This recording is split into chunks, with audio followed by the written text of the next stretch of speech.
There have been certain constants through the ages. And when I talk about ages, I'm not talking about thousands of years or tens of thousands of years. We are talking about millions of years, aeons.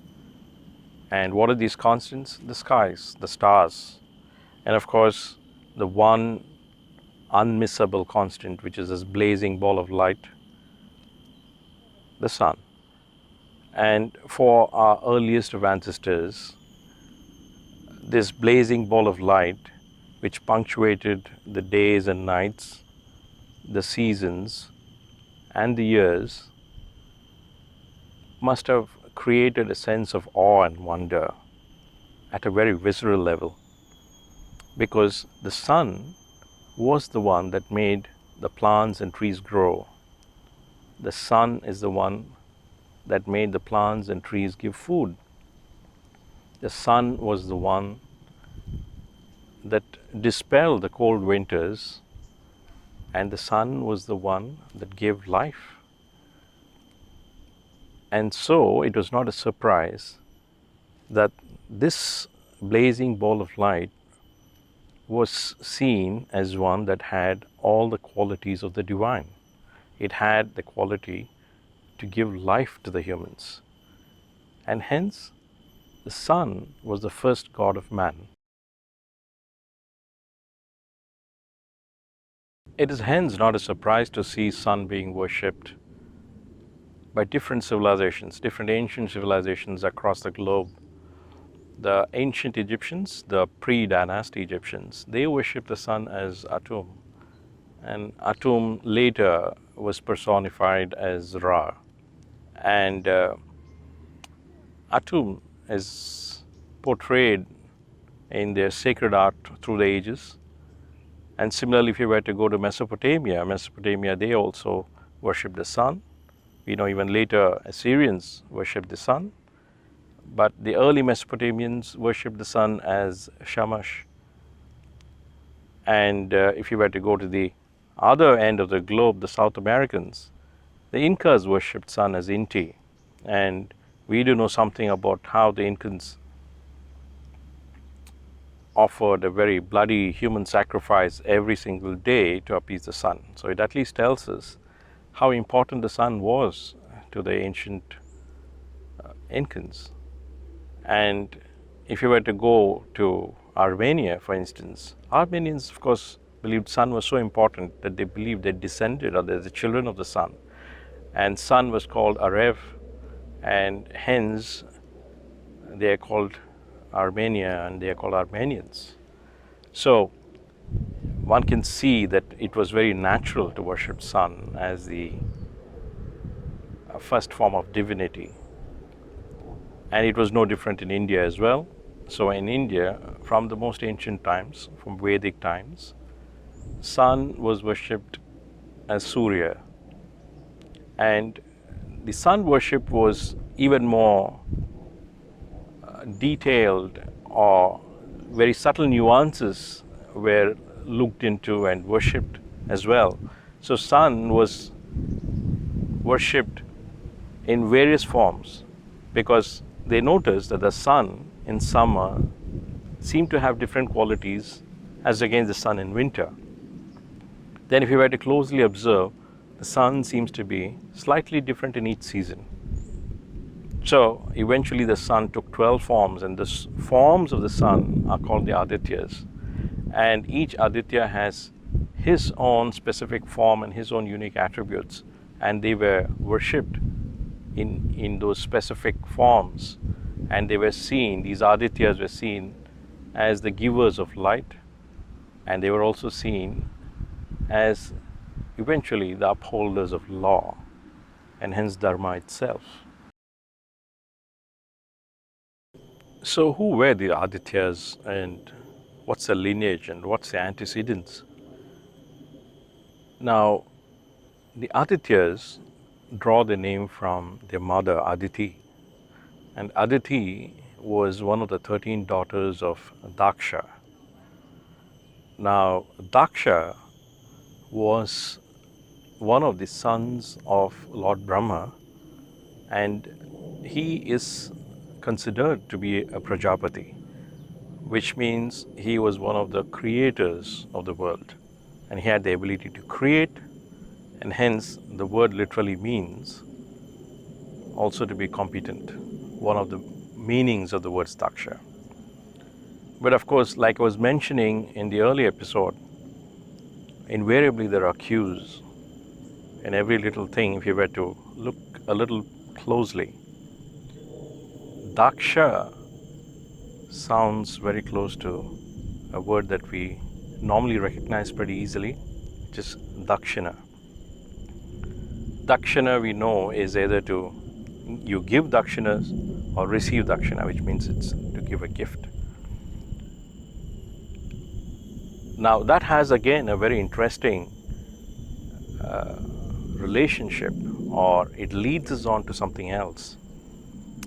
It is said that Brahma had given 3 pieces of advice to the different classes of beings, which is the Manushas, the Asuras, and the Devas.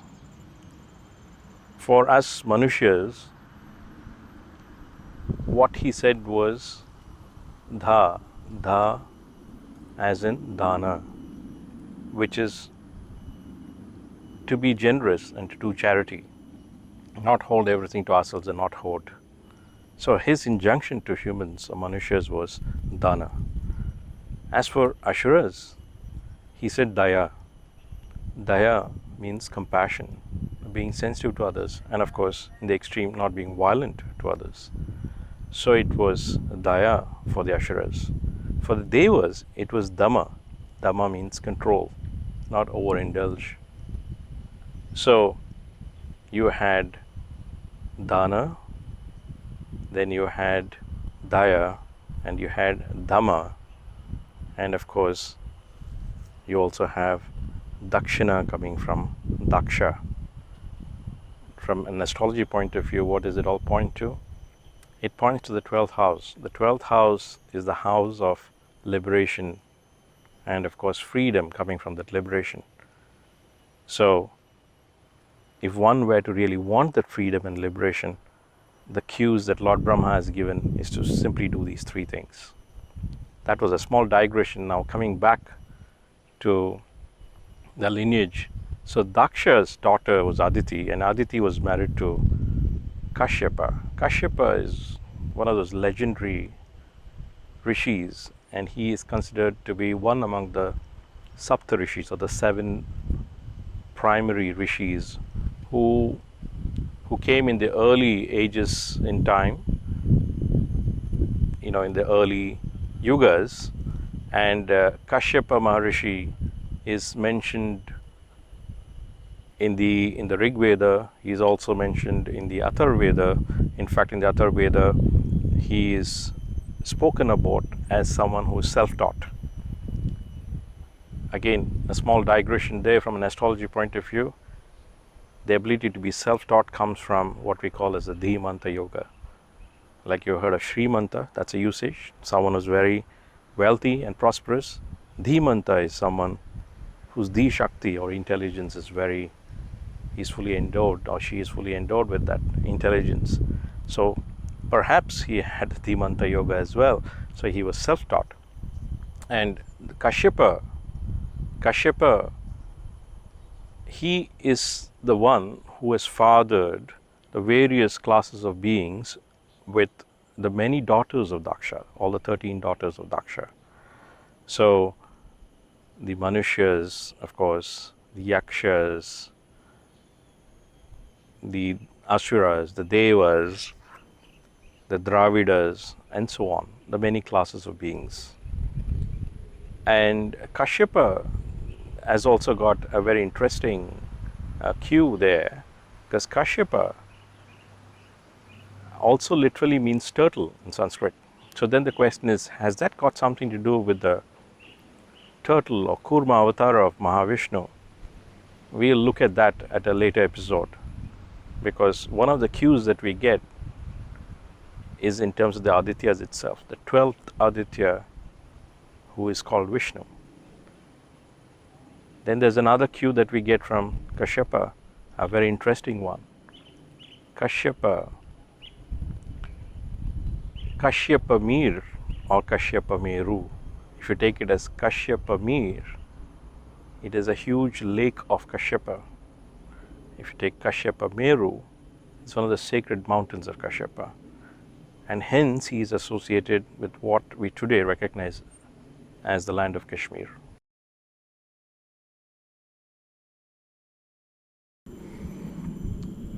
Now what happens to Daksha? Now there's a little story about Daksha as well. Daksha was, of course, the father-in-law of Lord Shiva when Lord Shiva married Sati.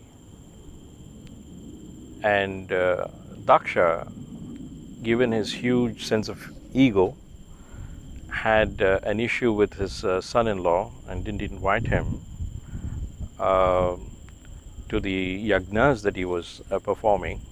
And he also made sure to insult his son-in-law in front of all the guests and of course his daughter Sati. And we know that Sati, she curses him and immolates herself. But more importantly, what happens is it invokes the wrath of Lord Shiva, and eventually Daksha literally loses his head, and his head is replaced with a goat's head. Now, is there some metaphorical significance to it? Of course, all myths have some metaphorical significance. The head represents pure rational thought. It also, of course, represents the ego. So, what Lord Shiva is literally doing is, by removing his head, he's removed his pure intellectual rational thought process and replaces it with a purely intuitive ability to perceive and perceive the divine, because the divine goes beyond the spectrum of the senses, and purely by virtue of the intellect one cannot perceive the ambit of the divine, which is everything. And that is what happens when the head is replaced, and Daksha is later seen as one with the head of a goat.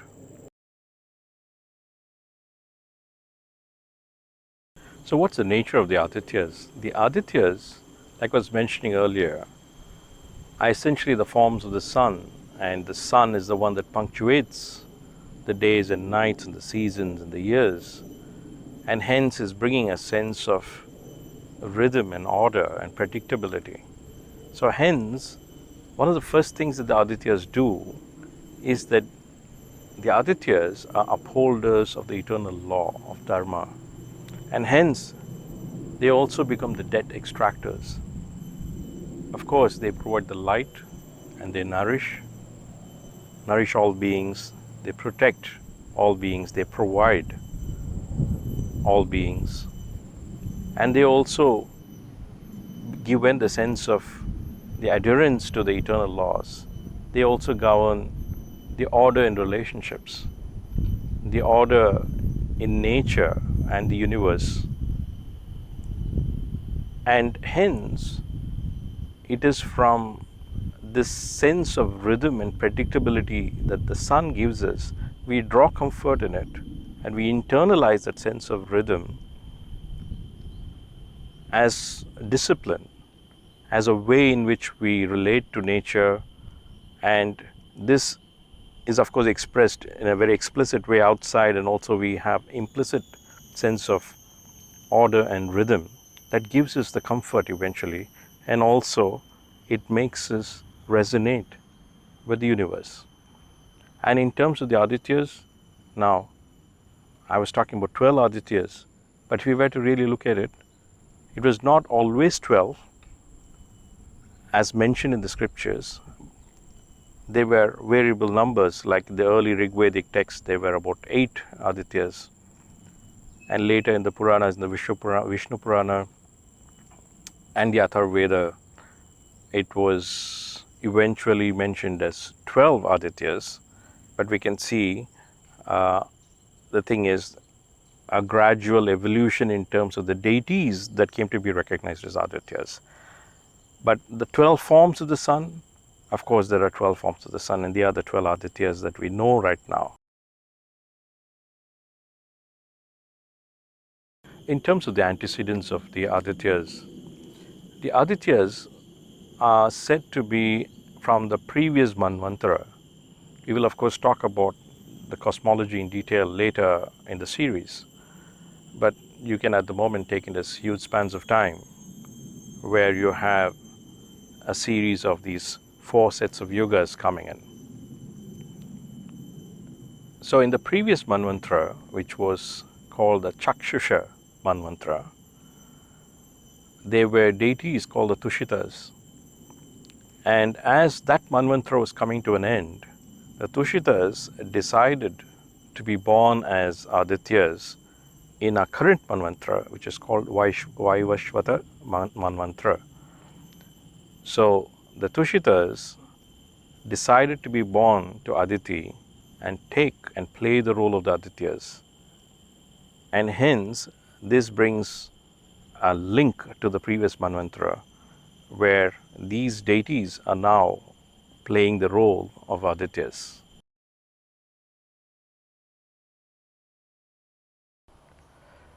This deep veneration of the sun has been captured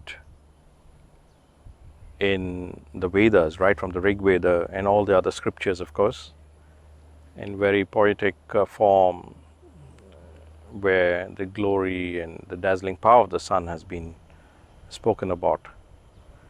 And it's the same with even the epics. In the case of Ramayana, there's a very telling instance of Lord Rama after the first day of battle with Ravana. Lord Rama is pretty dejected because he realizes he is really up against a very formidable foe in Ravana. So he really starts to wonder if he's going to get the better of Ravana. And it is when Lord Rama is in such a pensive and dejected mood that Agastya, who happens to be there, because it is said that Agastya wanted to witness this battle between Lord Rama and Ravana. So Agastya goes up to Lord Rama and he tells him that he might be able to help him in some way, and then he goes on to reveal certain mysteries, certain secrets. And what was revealed to Lord Rama is today known as the Aditya Hridayam, which literally would mean the heart of the sun, or the power of the heart of the sun. So Lord Rama recites it 3 times, and he is supposed to have drawn from that almost immeasurable power of the sun. And of course, he goes on to defeat Ravana. This of course gives us some idea in terms of the power that one can draw from. And even drawing this power of the sun can be done in ways which are specific to each Aditya, because each Aditya is a manifestation of a separate capability, and hence also leading to an expression of a different form. And of course, these are all forms of what we would call nature, or the divine, or of course the beautiful. So look closely till we meet again. It might be beautiful.